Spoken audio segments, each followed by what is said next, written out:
유방암에 대해서 조금 전체적으로 한번 검토를 하겠습니다. 실제로 유방암이 이제 많이 늘고 주변에 유방암 환자분들이 꽤 많습니다. 근데 이제 유방암이 있는데 그 발생 부위별로 한번 살펴보는데, 그 전에 이제 우리가 과연 유방암이 얼마나 많으냐 하는 거 2018년도에 중앙암등록본부의 보고에 의하면 2016년도에 22만 명의 암 환자가 생겼는데, 그 중에 유방암 환자가 전체 암 중에 9.5%를 차지하는데, 여기서 남자가 이제 92건입니다. 남자도 유방암이 있습니다. 근데 비율이 무척 낮지요. 근데 여자 유방암이 이제 2만 명을 넘어가서 여성 암 중에 갑상선암을 빼면 그 1위입니다. 그런데 이게 이제 10년 전에 비해서 엄청나게 숫자가 많이 늘어난 거죠. 그런데 이 한국형 유방암은 조금 특징이 또 있습니다.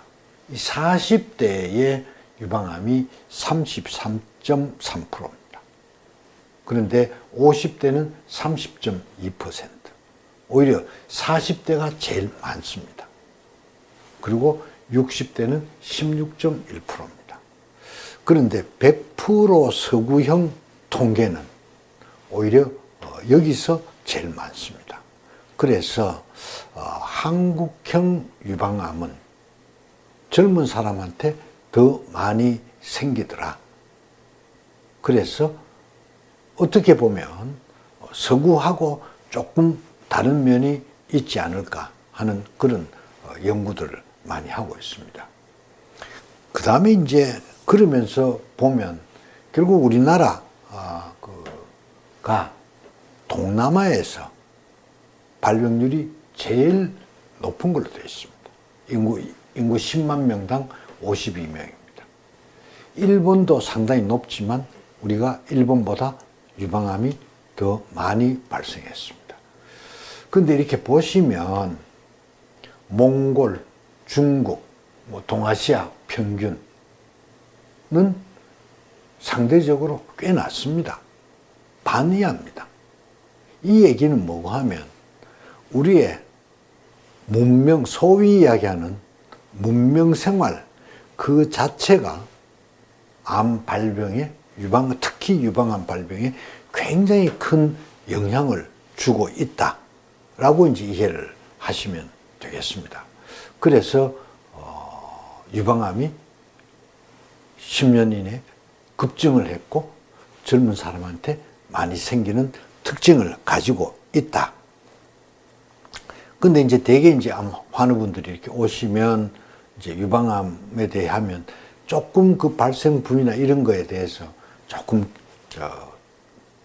디테일하게 아주 상세하게 잘 이해를 못 하시는 것 같아서 이번 영상은 주로 이제 암 종류에만 국한을 하겠습니다.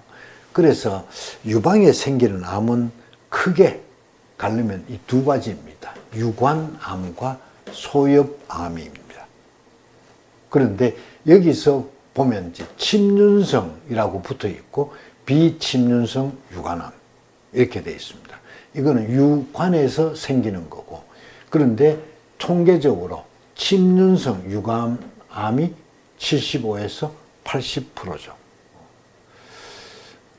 그러니까는 거의 대부분의 유방암은 여기에 속한다. 이렇게 이해를 하시면 될 것 같고, 그 다음에 소엽이라는 게 있습니다. 소엽암 이런 게 있고, 침륜성 소엽암이 5 내지 10% 정도 되고요.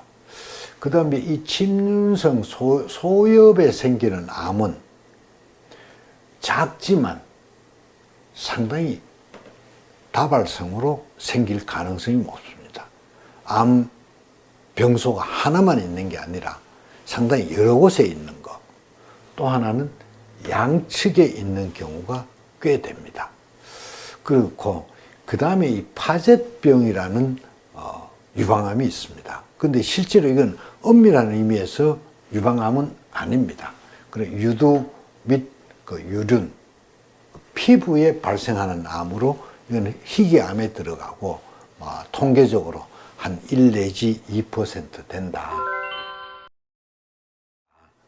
그래서 이렇게 보면 실제로 유방에는 이 소엽이라는 것이 많습니다. 그리고 실제로 여기에서 젖을 생산을 하게 되는 거죠. 그래서 이 여기서 만들어지는 이 소엽에서 만들어지는 이 젖이 관을 통해서 젖꼭지로 나가는 것. 이런 이제 해부학 구조를 가지고 있는데 제일 많이 생기는 곳이 이 바로 관입니다. 관 부위에 암이 생기는 경우가 70 내지 80%가 되고 이 소엽 실제로 젖을 만드는 그쪽에서는 암이 상대적으로 적습니다. 그렇게 되고 그 다음에 이제 침륜성이다, 그 다음에 비침륜성이다는 이제 이렇게 소엽이 있고 이제 그 관이 있습니다. 근데 이 관이 모양이 이렇게 생겨 있습니다. 중간에 이렇게 세포가 이렇게 벽으로 돼 있고 그 다음에 이 기저막이라고 이걸 싸고 있는 막이 있습니다. 이 기저막이 거의 모든 장기의 바깥쪽을 싸고 있는 막인데 이 기저막을 뚫었다 안 뚫었다가 굉장히 중요합니다. 그래서 대개 이제 이 관에서 안에서 이 세포에서 문제가 생겨서 암세포가 생겨서 이제 증식을 하게 되지요. 그런데 이제 비침륜성은 보통 상피내암이라고 얘기를 합니다. 그거는 이 기저막을 뚫고 나가지 않은 이 안에서만 암이 있는 경우를 얘기를 하고 이게 기저막을 뚫고 바깥으로 나간 경우를 침륜성이라고 얘기를 합니다. 그 다음에 이제 소엽도 매우 마찬가지입니다. 소엽도 기저막을 뚫지 않으면 비침륜성이고 기저막을 뚫으면 침륜성 소엽암이 됩니다. 그런데 이 실제로 상피내암은 기저막을 뚫었나 안 뚫었나의 차이지 이게 커도 기저막을 뚫지 않으면 상피내암이 되고 기저막을 작아도 기저막을 뚫었으면 침륜성이 됩니다. 그럼 이 침륜성과 비침륜성이 왜 중요하냐? 결국은 기저막을 뚫어서 침륜성이 되면 기저막 바깥으로 나가면 그 암세포들이 임파나 혈액을 타고 다른 곳으로 옮겨가게 됩니다. 그래서 실제로 유방 주변에는 유방에는 임파가 굉장히 많습니다. 많고 그런데 상당히 많은 부분이 겨드랑이로 가지요. 그래서 대개의 암 환우분들이 임파에 전이가 있다 없다를 겨드랑이만 사실 생각을 하는데 실제로는 이쪽도 있지만 이쪽 우리가 새가슴 흉골 밑쪽에 있는 이쪽을 타고도 많이 올라갑니다. 그래서 임파에 전이가 갈 때 주로 겨드랑이 쪽이 제일 많긴 하지만 이 안쪽도 굉장히 중요하고 그 다음에 이제 쇄골 쪽도 가는 경우가 왕왕 있습니다. 그래서 이제 이런 것들이 이제 하고 병기 여거는 나중에 다시 얘기를 드릴 거고 지금 이 영상에서는 우리가 유관암과 소엽암이 있다. 그 다음에 거기서 침륜성 유관암이 거의 대부분이다. 그 다음에 비침륜성은 기저막을 뚫지 않아서 암이 원발 부위를 벗어났을 가능성이 굉장히 낮다.